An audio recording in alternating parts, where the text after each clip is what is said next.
여러분의 관심은 무엇입니까? 뭐에 관심이 있습니까? 아파트에, 자동차에, 주식에, 부동산에 뭐에 관심이 있습니까? 대부분의 사람들의 최고의 관심은 어떻게 하면 건강하게 오래 살 수 있을까입니다.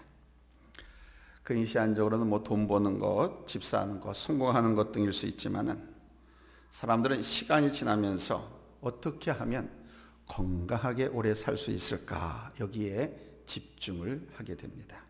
그래서 요즘 사람들의 관심을 끄는 것이 뭐냐?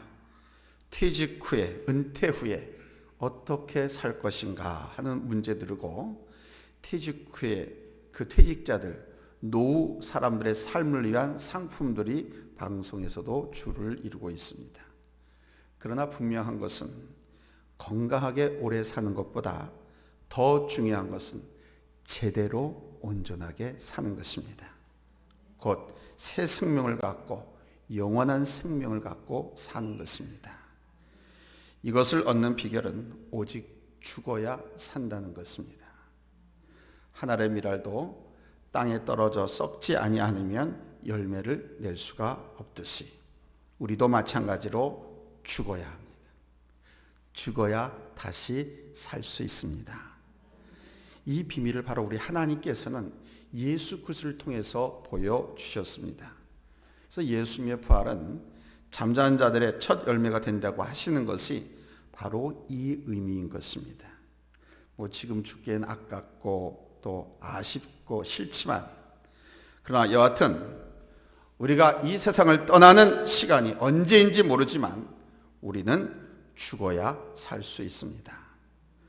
죽어야 그때부터 eternal life, 영원한 삶을 살게 되는 것입니다. 믿지 않는 사람들에게는 무척 기분 나쁜 말씀이지만 믿음 안에서 보는 우리 성도들은 이 말씀이 진리입니다. 죽어야 산다는 것. 그래서 이 진리를 믿는 사람은 두렵지 않습니다. 뭐가? 죽음이. 이 진리를 믿는 사람은 용기 있는 선택을 하고 이 세상을 아주 담대하게 살아갑니다. 지금은 러시아가 됐지만 구소련이 붕괴되기 직전 스탈린 통치 시절이 있었습니다. 공산주의가 세계로 막 극대화, 팽창화되던 시절이죠. 스탈린 시대. 이 보리스 콤벨트라고 하는 젊은 유태인 의사가 시베리아 강제 수용소로 끌려갔습니다. 거기서 아주 신실한 그리스도인을 만나서 전도를 받았습니다. 그래서 이 의사가 그리스도인이 되었습니다. 예수님을 영접한 후 이 의사는 이 영혼의 자유와 평안함을 얻고 두 가지를 결심했습니다. 놀라운 것은 하나님의 사랑을 가르쳐준 그 그리스도인처럼 이 의사도 이웃을 사랑하며 살겠다. 그리고 또 하나는 복음을 열심히 전하면서 살겠다. 이렇게 결심을 했습니다. 그는 시베리아 수용소에서 다시 일하게 되었는데 한 젊은이가 암으로 고생을 하고 있음을 아주 안타깝게 여겨가지고 이 의사가 불법으로 수술을 해줬습니다. 그는 수용소법을 어겼기 때문에 사형을 당하게 되었습니다. 사형 하루 전날 그 의사는 자기가 수술해준 그 젊은이 옆에 앉아서 밤늦도록 하나님의 사랑과 예수 그리스도의 구원을 아주 진지하게 전해줬습니다. 전도했습니다. 이튿날 아침 처형 직전에 의사가 마지막으로 사형을 집행하는 그 관리로부터 이런 질문을 받았습니다. 당신은 당신이 선택한 것에 후회가 없습니까? 암으로 고생하는 젊은이를 고쳐준 것이 불법이었는데 불법 수술해서 젊은이를 고쳐준 것에 대해서 후회하지 않느냐? 그것 때문에 지금 사형받아 죽는데 당신이 그 선택에 대해서 후회하지 않습니까? 하고 물었어요. 그때 그가 세계사에 길이 남는 아주 유명한 대답을 남겼습니다. 뭐라고 그러는지 압니까? 예수 안에서는 결코 후회가 없습니다. 그는 한 영혼을 사랑해서 복음을 전했고 예수 그리스도의 영광스러운 약속을 보여주었습니다. 그때 이 유태인 의사가 불법의 수수에서 고쳐준 사람, 살아난 사람이 바로 그 유명한 노벨 문학상 수상 작가 알렉산더 솔제니친입니다. 이 이야기의 주제는 영원 사랑, 전도입니다. 그런데 이 이야기 속에서 저는 그리스도 안에서 영생을 아는 사람은 죽음에 대한 두려움이 없고 용기 있는 담대함을 삶을 산다라고 하는 진리를 발견하게 됐습니다. 그래서 우리 기독교의 죽음은 생명으로의 시작이고 기독교의 장례식은 천국 환송 예배가 되는 것입니다. 그렇다면 여러분, 우리가 이 진리를 믿는다고 하면 또 하나 우리가 깨달아야 할 것이 있죠. 이 땅에서 우리가 새 삶을 살기 위해서는 역시 죽어야 한다는 사실입니다. 어떻게 죽습니까? 따라서 합시다. 십자가에 나를 못 박으면 된다. 십자가에 우리 자신을 못 박으면 됩니다. 그리고 그 십자가로 사는 거예요. 십자가로 살지 않고서는 우리는 새로운 삶, 영원한 삶으로 나갈 수가 없습니다. 예수님의 십자가는 이런 능력이 있는 거예요. 첫째로 예수님의 십자가는 우리의 죄와 허물을 거기에다가 못 박은 것입니다. 따라서 합시다. 나의 죄와 허물을 십자가에 못 박혔다. 오늘 본문 5절 말씀 우리 같이 읽겠습니다. 시작. 그가 찔림은 우리의 허물 때문이요 그가 상함은 우리의 죄악 때문이라. 그가 징계를 받음으로 우리는 평화를 누리고 그가 채찍에 맞음으로 우리는 나음을 받았도다. 아멘. 그러니까 우리 예수님께서 2000년 전에 골고다 언덕에 그 십자가를 지고 올라가실 때, 십자가에 달려 돌아가실 때 우리의 원죄도 못 박혔다는 거예요. 이 원죄는 사실 두고두고 논쟁거리로 남는 문제인데 아주 오래전부터 논쟁되어 온 문제입니다. 아니 우리가 그때 살지도 않았는데 무슨 아담과 하와가 지은 그 죄가 우리에게까지 지금 전가된단 말이냐? 근데 그것이 2000년 전 예수의 십자가에 달려 돌아갔을 때 그 원죄도 못 박혀 돌아가셨다고 하는데 그게 무슨 말이냐? 도저히 이해가 되지 않는다. 기다 아니다. 맞다 틀리다. 아직까지 이단과 사이비 사이에서, 정통과 이단 사이비 사이에서 끊임없는 논쟁거리입니다. 초대교회 역사에서부터 이 논쟁 계속되어 왔습니다. 그래서 펠라기오스 같은 사람은 왜 아담이 지은 죄를 우리가 영향을 받아야 하느냐? 아담의 죄는 아담의 문제일 뿐이다. 그러면서 원죄와 우리는 상관이 없다. 우리는 우리가 스스로 지은 죄, 즉 자범죄만 사함받으면 된다. 이렇게 가르쳤습니다. 그래서 이단이 됐어요. 펠라기오스가 이단이 됐습니다. 여기서 나온 것이 성선설과 성악설이죠.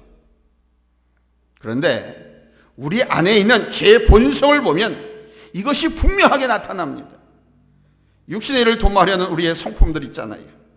쾌락을 위해서 자기 영혼도 팔아버리는 인간성 안에 바로 이 죄의 본성이 있기 때문에 쾌락을 위해서 자기를 버리고 쾌락을 위해서 가정을 버리고 쾌락을 위해서 하나님을 버립니다. 그리고 부끄러워하고요, 두려워하고 미워하고. 바로 우리 예수님께서 우리의 이러한 죄를 위해서 죽으셨다는 겁니다. 또한 우리가 현재 짓는 죄악뿐만 아니라 앞으로 짓는 죄들을 위해서도 우리 예수님께서 십자가에 치셨다는 거예요. 현실을 통해 우리는 죄인입니다. 맞습니다. 알고도 지우고 모르고도 지우고 바로 이런 죄 때문에 우리는 현실적으로도 죄인입니다. 그러나 우리는 주님께서 이것을 대신 지셨기 때문에 하나님께로부터 의롭다고 인정을 받는 것입니다. 어떻게 인정받습니까? 주님께서 그렇게 지셨지만 우리가 그 사실을 믿으면, 아멘, 주님께서 내 죄를 속량하시기 위해서 십자가에 달려 돌아갔다는 사실을 믿으면, 그때 우리의 죄와 허물도 함께 십자가에 못 박혔다라고 하는 사실을 믿으면 아담과 하와가 지은 그 원죄가 우리에게도 오염이 되어서 전가되어 가지고 우리도 더럽고 부패하고 타락하는 이런 본성을 갖고 있는데 그 원죄도 주님께 십자가에 달려 돌아가실 때 함께 십자가에 못 박혔다라고 믿으면 이 믿음을 보시고 하나님께서는 우리는 의롭다 여겨주신다. 믿지 않으면 아멘은 백날해도 소용이 없어요. 하나님께서 인정하지 않으시는 거예요. 믿고서 아멘해야 하나님께서 그걸 우리의 의로 여겨주신다는 겁니다. 두 번째는 우리의 질고와 슬픔을 지셨다는 겁니다. 본문 4절에 나오죠. 그는 실로 우리의 질고를 지고 우리의 슬픔을 당하셨거늘 그랬습니다. 여기 질고라고 하는 것은 우리 인간의 그 육체의 질병을 의미합니다. 어떤 병이든 두통, 치통, 오십견, 어깨, 허리, 폐병, 암, 위장병, 췌장암, 소화불량, 위궤양, 그 다음에 골절, 관절, 무릎, 신경, 온갖 육체의 질병을 의미하고, 슬픔은 우리의 정신적인 병, 그리고 우리의 그 나약한 정신, 연약함을 말하는 겁니다. 바로 우리 주님께서 십자가에 못 박히실 때 이것을 다 지시고 못 박히셨다. 그래서 우리는 주님 안에서 고침받고 회복할 권리가 있다는 겁니다. 아멘. 저는 여러분이 주님 안에 십자가의 능력을 믿고 성령의 치유하심의 역사를 믿으심으로 여러분이 앓고 있는, 고생하고 있는 그 모든 질병으로부터 고침받기를 예수님의 이름으로 축원합니다. 할렐루야, 할렐루야. 세 번째는 정욕과 욕심이 십자가에 못 박혔습니다. 여러분이 욕심이 자꾸 일어나고 시기하고 질투하고 원망하고 불평하고 그러면서 내 마음을 주장하고 그러지 못할 때, 평정심을 잃어버릴 때는 이 말씀을 꼭 기억하십시오. 2000년 전 우리 예수님께서 십자가에 달려 돌아가실 때 바로 나의 정욕과 욕심까지 다 가지고 십자가에서 돌아가셨다. 갈라디아서 5장 24절에서 말씀해 주고 있죠. 그리스도 예수의 사람들은 육체와 함께 그 정욕과 탐심을 어디에 못 박았느니라? 십자가에 못 박았느니라. 이 정욕이라고 하는 것은 헬라어로 파데마라고 합니다. 파데마라고 하는 말은 고난, 괴로움으로도 번역되는 단어입니다. 이것은 무엇을 말하느냐 하면 바로 고난까지 감수하면서 스스로의 이기심을 충족시키려고 하는 강한 욕망을 의미합니다. 고생하고 힘들고 위험을 감수하고 또는 불법을 저지르면서 몰래 욕심, 욕망을 채우는 것 있지 않아요? 도박을 한다든가 마약, 아편이라든가 히로뽕 먹는다든가 술을 먹는다든가 그런 거 있지 않아요? 이게 바로 위험과 고난을 감수하고 불법이면서 알면서 그 욕망을 채우려고 하는, 이것은 욕심보다 더 적극적인 말입니다. 욕망이라고 하는 말은 마치 아간과 같은 것입니다. 분명히 하나님께서 그걸 훔치는 날에는 정령 죽을 것이라고 말씀해도 불구하고 외투와 은금이 탐이 나가지고 그것을 훔쳤죠. 그것을 훔치는 것은 욕심이죠. 근데 그 욕심이 바로 욕망이라는 것입니다. 우리는 항상 육신의 적용, 안목의 적용, 이생의 자랑의 유혹을 받습니다. 이것은 아담과 하와 때부터 예수님에 이르기까지 오늘 우리가 받고 있는 유혹이고 정욕입니다. 그런데 이 모든 것들이 바로 우리 예수님께서 십자가에 못 박히실 때 함께 못 박혔다는 사실입니다. 그리고 그것이 지금까지 계속되고 있습니다. 마지막으로 네 번째는 세상이 나를, 내가 세상을 대하여 못 박혔다는 사실입니다. 한번 따라서 하세요. 세상이 나를, 내가 세상을 대하여 못 박혔다. 자, 오늘 보면 14절입니다. 조금 에리꾸리 하죠. 자, 읽습니다. 14절 시작. 그러나 내게는 우리 주 예수 그리스도의 십자가 외에 결코 자랑할 것이 없으니 그리스도로 말미암아 세상이 나를 대하여 세상 십자가에 못 박히고 내가 또한 세상을 대하여 그러하니라. 아멘. 여기서 세상이라고 하는 것은 하나님의 뜻에 어긋나는 세속적인 모든 것을 의미하는 거예요. 그래서 세상적인 자랑거리와 세상적인 방법 등을 말하는 겁니다. 특별히 십자가만을 자랑한다라고 하는 점에서 볼 때 이것은 세상적인 자랑거리들이다라고 하는 것을 알 수가 있습니다.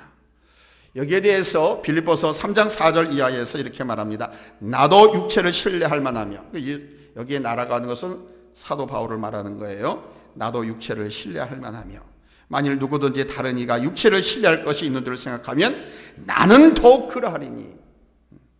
네가 자랑하지? 네가 그렇게 너 자신을 자랑하고 뽐내고 막 그러지? 그러니까 나는 더 그렇다 이게 사도 바울. 외적인 거, 육적인 거, 외형적인 거, 세형적인 것을 보니까 사도 바울을 따라갈 사람이 없어요.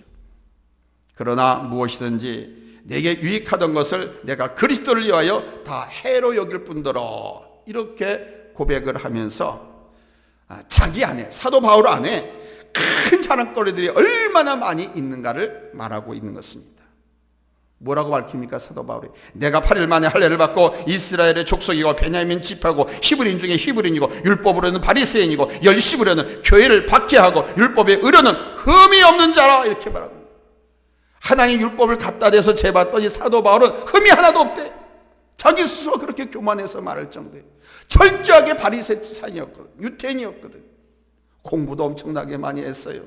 오죽하면 로마의 황제가 그를 보고도 알 정도. 베냐민, 여기 나오잖아요. 베냐민 지파요, 히브리인 중에 히브리인이요. 아주 정통. 내가 로마 신분을 갖고 있다고 해가지고 사쿠라가 아니다 이게. 가짜가 아니다 이게. 돈 주고 산 것도 아니다 이게. 자기는 태어날 때부터. 그런데 이런 권세와 명예, 육신의 자랑, 이생의 자랑, 이 모든 안목의 정욕, 이 모든 것들 십자가에 못 박힘으로 자기도 다 버렸다 그런 겁니다. 예수께 십자가에 못 박혀 달려 돌아가심으로 자기의 그 세적 모든 자랑거리들이 다 못 박혀서 없어졌다는 거예요. 그 자기도 버렸다는 거예요. 여기 십자가에 못 박히고라고 하는 이 말이 헬라어로는 에스타 위로타이 그럽니다. 에스타 위로타이라고 하는 말은 미완료형 동사입니다. 미완료. 그러니까 바울의 세상과 분별된 그 상태가 예수님께서 십자가에 못 박히신 그 순간부터 지금까지 계속된다는 사실을 강조하고 있는 겁니다. 이 모든 것을 로마서 6장 6절에서는 옛사람이라고 말하고 있는 겁니다. 사도 바울은 세상적인 자랑거리, 육신의 정욕, 안목의 정욕, 이생의 자랑거리로 꽉 찬 어디에 내놔도 손색이 없는, 뒤짐이 없는 그 사도 바울의 삶, 그 삶은 사도 바울은 옛사람이다 이렇게 말하고. 자, 확인해 봅시다. 6장 6절입니다. 같이 읽습니다. 시작. 우리가 알거니와 우리의 옛사람이 예수와 함께 십자가에 못 박힌 것은 죄의 몸이 죽어 다시는 우리가 죄에게 종노릇하지 아니하려 함이니. 아멘. 여기 에베소 4장 22절에 또 보면은 우리의 옛사람, 유혹의 욕심을 따라 썩어가는 구습을 따르는 옛사람을 버리고 그랬습니다. 죄와 사망 가운데 있는 사람, 세상적인 자랑거리들 안에 쌓여있는 모든 모습들, 이 모든 것이 바로 주님이 십자가에 못 박히실 때 함께 못 박혔다는 사실을 여러분들 아시기 바라요. 이거는 믿음으로 믿어지는 거예요. 믿음으로 아멘 할 수 있는 거예요. 왜 내가 직접 나의 명예, 자존심, 욕심, 욕망을 십자가에 못 박은 적이 없잖아요. 근데 2000년대 우리 주님께서 십자가에 달려 돌아가실 때 거기에 못 박혔다라고 하는 거, 이거 어떻게 내가 거기에 아멘하고 동의할 수 있습니까? 믿어지니까, 믿어져야 하니까. 아멘. 이전까지는 내가 주인이었죠. 그래서 죄에 끌려가고 세상에 끌려다녔습니다. 그러나 이 모든 것이 바로 우리 예수님과 함께 십자가에 못 박힘으로 이제 주님이 주인이 되십니다. 주님이 누구의 주인이 되어 있느냐? 나의 주인이 되시죠. 그래서 여러분들 우리 예수님을 가리켜서 주님 하고 부르는 거예요. 얼른 나를 불쌍히 여겨주세요. 주님 나를 불쌍히 여겨주세요. 주님 나의 죄를 용서해 주세요. 주님 나를 구원해 주세요. 우리 예수님을 가리켜서 그래서 우리가 주님이라고 부르는 거예요. 그러니까 나의 주인은 누구다? 예수님이시다. 그래서 사도 바울은 갈라디아서 2장 20절에서 고백합니다. 이제 내가 육체 가운데 사는 것은 나를 사랑하사 나를 위하여 자기 자신을 버리신 하나님의 아들을 믿는 믿음 안에서 사는 것이라. 그러므로 따라서 합시다. 은혜 안에서 살자. 우리 옆 사람을 보면서 인사하면서 합시다. 우리 은혜 안에서 삽시다. 우리 예수님께서 십자가에 못 박히는 순간 나의 옛사람도 그때 죽었음을 아셔야 돼요. 그리고 나의 주인은 내가 아니라 누구시다? 예수님이심을 믿으셔야 돼요.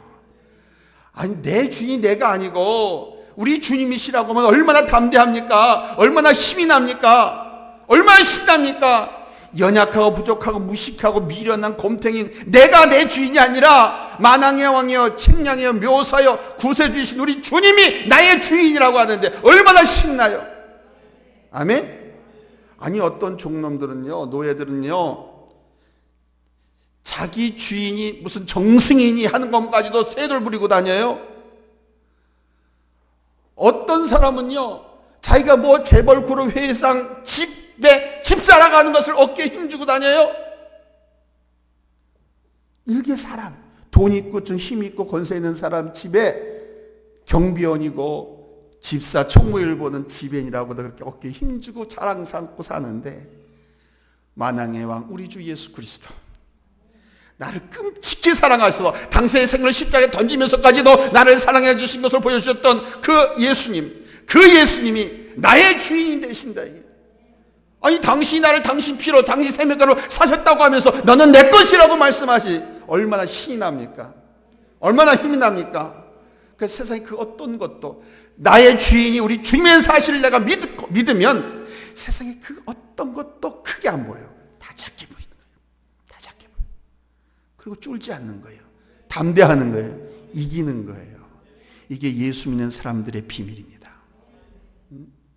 예수 믿는 사람들이 간직한 비밀이에요.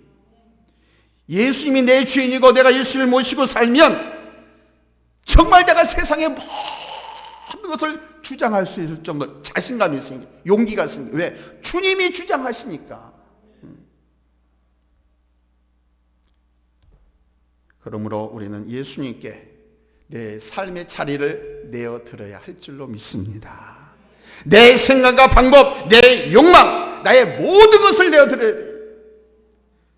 그래야 거기서부터 내가 새롭게 시작되는 거예요. 주님께 나의 모든 것을 내어드리지 아니하면 계속 과거가 ing 이어지는 거예요. 주님 앞에 이제는 다 내 모습, 생각, 계획, 방법을 다 내어드려야만 이제 내가 새 삶을 살게 되는 거예요. 왜? 주님께서 지금까지는 내 계획과 내 욕망대로 내가 살아왔지만, 내가 운전하면서, 내가 그림 그리면서, 내가 건축하면서, 내가 살면서 살아왔지만, 이제 주님께 다 내어드리면 누가 내 삶을 영위하시는 거예요? 예수님께서 들어행해 가시는 거예요. 예수님께서 돌을 두들려서 다듬기도 하시고, 예수님께서 운전을 하고 가시기도 하시고, 예수님께서 내 인생 그림을 그리기도 하시는 거예요. 나는 그 예수님 등에 업혀서 보기만 하는 거예요. 그런 행복, 그런 축복을 누리려고 하면 이제부터는 내 예수님께, 내 주님께 모든 것을 다 내어드려야 돼. 아멘. 이 의식을 갖고 우리 예수 안에서 살기 위해서는 우리 주님의 그 십자가의 은혜, 이거를 잊어서는 안 돼요. 십자가의 은혜를 잊지 마시기 바랍니다. 우리 인간들은 대체로 과거에 대해 잊기 쉽습니다. 아픈 체험들, 기억하기 싫은 일들은 시간이 지나면서 잊어버립니다. 그러나 완전히 잃어버리는 것은 아니죠. 이 잠재의식 가운데 여전히 남아 있습니다. 서운하게 했던 사람, 섭섭했던 사람 만나면 반가우냐? 반가워요? 반갑지 않죠. 나를 섭섭했던 사람, 반갑지 않은 사람 만나는데 반가울 리가 없죠. 왠지 어색하고 서먹합니다. 왜? 이 잠재의식 속에 옛날의 그 기억이 남아있기 때문입니다. 우리 신앙생활도 마찬가지죠. 우리가 신앙생활하면서 하나님의 말씀을 들으면서 우리의 영혼이 자꾸 교육되어지면서 우리가 변했습니다. 그런데 우리의 이 잠재의식 속에는 여전히 과거에 실패했던 습관들, 나쁜 버릇들이 남아있습니다. 그렇다 보면 신앙생활이 막 변질되고요. 그 남아있는 축복받지 못하는, 행복하게 살 수 없는 그 성품들이 은연중에 나오게 됩니다. 내 인생을, 내 삶을 파괴하고 실패하게 만드는 그 성품들, 육체의 소욕들, 이것들이 나오게 돼요. 여기서 우리가 주님의 그 십자가와 십자가의 의미, 십자가 안에 내가 살고 내가 죽고 주님이 주인 되셨음을 잊지 않는 것은 바로 그것이 은혜라고 하는 것을 우리가 아는 거예요. 항상 은혜 안에서 사시기 바랍니다. 은혜 안에서. 저는 요즘 주의 은혜로, 은혜 안에서 이 찬양을 참 즐겨 부르고 잘 듣습니다. 한 10시간 이상은 그 한 곡만 가지고 계속 듣기도 하고. 은혜더라고요. 모든 게 은혜더라고요. 사도 바울의 내가 나된 것은 하나님의 은혜라 하는 이 고백 잊을 수가 없습니다. 구원이 내가 하나님의 자녀가 된 것이 나의 의로 된 것이 아니라 하나님의 은혜로 되어졌다는 고백이죠. 한번 따라서 해봅시다. 내가 나된 것은 하나님의 은혜라. 그것뿐이 아니죠. 사도 바울이 사도로서의 사명을 감당할 수 있었던 것도 하나님의 은혜였습니다. 내가 목사로 이렇게 사명 감당하고 있는 것은 나의 실력, 나의 능력이 아니라 오직 하나님의 은혜입니다. 아멘. 하나님의 은혜 아니면 이 못난 놈이 어디 많은 성도들 앞에 가서 복음을 증거하고 뭐 큰 교회건 작은 교회건 한 사람이라도 성도 앞에 놓고서 이렇게 하나님의 복음을, 하나님의 사랑을 여러분 전파할 수 있겠어요? 하나님의 은혜가 나로 하여금 한 사람에게도 전도하게 하고 또 많은 주의 종들에게도 전하게 하고 수많은 성도들에게도 복음을 전하게 하는 거 아닐까요? 하나님의 은혜가 아니면 이루어질 수 없는, 하나님의 은혜가 아니면 내가 장로가 될 수가 없고 권사가 될 수 없고 집사가 될 수가 없고, 하나님의 은혜가 아니면 예수가 내 주님이신 것이 믿어지지도 않고, 하나님의 은혜가 아니면 하나님의 축복받는 행복자의 삶의 현장에 이렇게 있을 수도 없는, 오늘 여기 있는 것도 하나님의 은혜인 줄로 믿습니다. 아멘. 사도 바울은 예수를 부인하고 예수 믿는 사람들을 핍박하고 스데반 집사를 돌로 치는데 주동자였지 않습니까? 그런 사람이 예수를 그리스도로 증거하는 사도의 직분을 받은 것은 오직 하나님의 은혜였다라고 고백하잖아요. 아멘. 큰 대형교회에서 집사가 되고 장로가 되고 권사가 되는 것은 하나님의 은혜다. 오 하나님 할렐루야 감사합니다 하면서 집도 바치고 뭐 엄청난 뭐 헌금도 하고 엄청나게 크게 헌신에 충성하고 그러는데, 그럼 작은 교회에서 집사가 되고 권사가 되고 장로가 되고 작은 교회 목회하는 목사는 하나님의 은혜 아닌가요? 이 하나님의 은혜도 육체적으로 세상적으로 조종하고 세상적으로 견주어서 그렇게 생각하는 사람들이 많이 있어요. 이 하나님의 은혜는 딴 것이 아닙니다. 나를 하나님의 자녀 삼아주신 것, 또 하나님 나라 하나님의 일을 맡겨주신 것, 할렐루야, 이것이 은혜인 줄로 믿으시기 바랍니다. 아멘. 큰 교회 작은 교회가 아닙니다. 하나님께서 주시는 사용하시는 것을 큰 교회든 작은 교회든 어디든지가 하나님께서 맡겨진 사명을 감당하면 그 사명을 감당할 수 있도록 능력도 주시고 돕는 사람도 붙여주시고 그런 사명을 감당하면 하나님께서 크게 들어쓰시고 축복하시는 거예요. 그가 어느 교회에서 큰 교회든 작은 교회든 하나님의 집에서 하나님의 교회에서 성실하게 충성되게 그 사명을 감당하면 하나님은 그를 칭찬하시고 그를 기뻐하시고 그를 들어쓰시고 그를 축복하시는 줄로 믿으시기 바랍니다. 그래서 내가 나된 것은 하나님의 은혜다. 우리가 구원받은 것도 우리의 의로 된 것이 아니라 오직 누구의 은혜로 된 것이다? 하나님의 은혜로 된 것입니다. 에베소 2장 8절로 9절에서 말씀하십니다.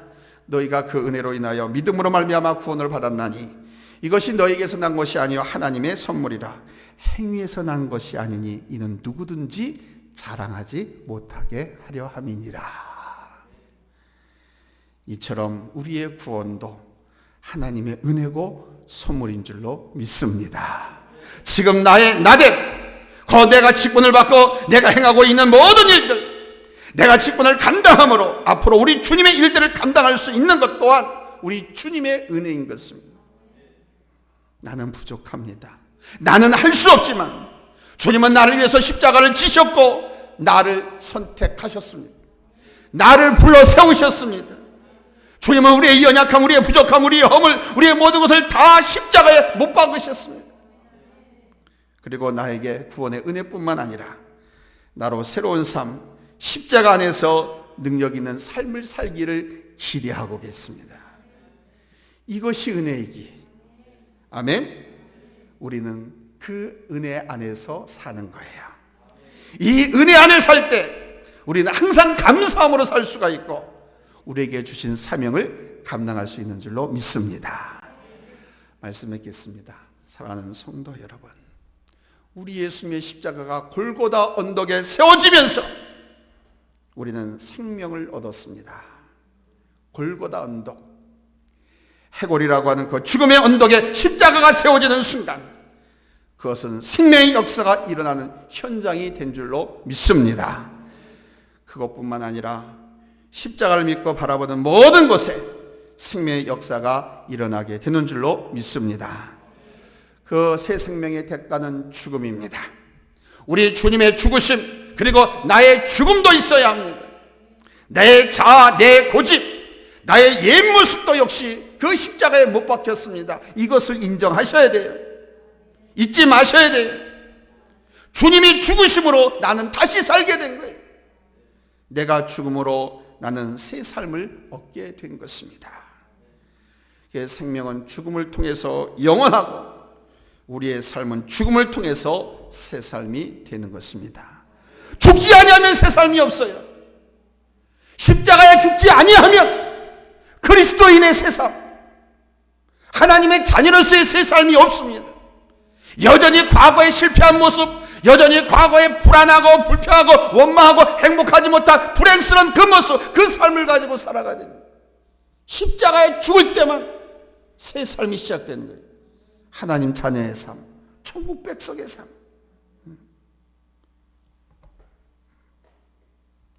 이 새 삶을 누릴 수 있는 지혜는 바로 주님의 은혜 안에서 사는 것입니다. 주님의 은혜 안에서 살아갈 때 우리는 예수님을 내 주인으로 모시고 살아가는 생명의 새 삶의 주인공이 되는 거예요. 여기에 자유가 있고 평안이 있고 사랑이 있고 영원한 기쁨과 평강이 있는 줄로 믿습니다. 십자가에 죽읍시다. 예수 안에 죽읍시다. 그리고 다시 예수 안에 삽시다. 할렐루야. 그래서 그리스도인의 기쁨과 평강과 삶의 능력, 자유, 사랑을 회복하시고 승리하는 우리 성도님들 다 될 수 있기를 예수님의 이름으로 축복합니다. 기도합니다.